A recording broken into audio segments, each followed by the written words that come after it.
Egyptian security forces say they have killed 52 suspected militants in the North Sinai region on Monday. Security forces launched a large-scale operation in February to crush militants who have waged an insurgency that has killed hundreds of security forces and residents over many years.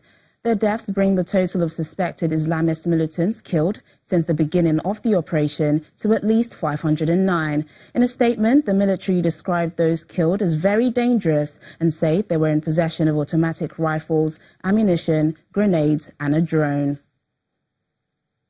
A rebel group in Ethiopia has denied reports that it has signed an agreement to disarm its fighters following the recent return of its leaders from exile. The Oromo Liberation Front's chairman, Dawood Ibsa, said in a televised interview that he does not like the term disarm because it sounds coercive and does not reflect the spirit of the political agreement. He says instead the OLF agreed on a role it can play in maintaining peace in Ethiopia.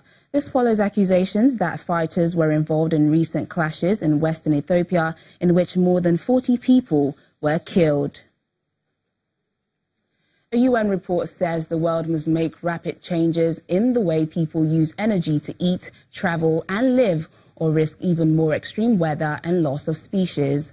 UN Meteorological Agency Chief Petteri Talas says that pledges made by signatories to the Paris Agreement are not good enough to meet a 2 degrees Celsius global warming target, and there needs to be a much higher ambition level. The IPCC report said at the current rate of warming, the world's temperatures would likely reach 1.5 degrees Celsius between 2030 and 2052, after an increase of 1 degree Celsius above pre-industrial levels since the mid-1800s.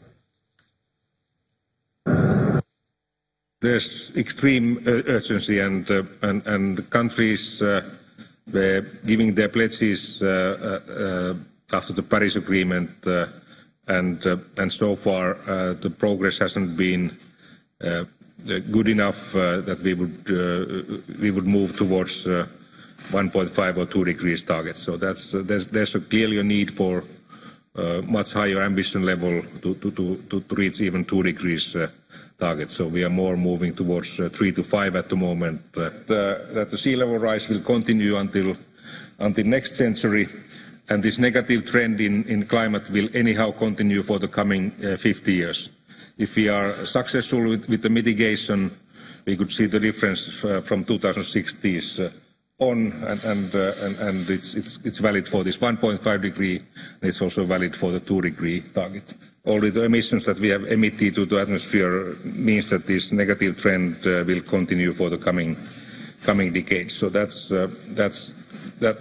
going to happen, and that means a growing amount of disasters and challenges related to climate.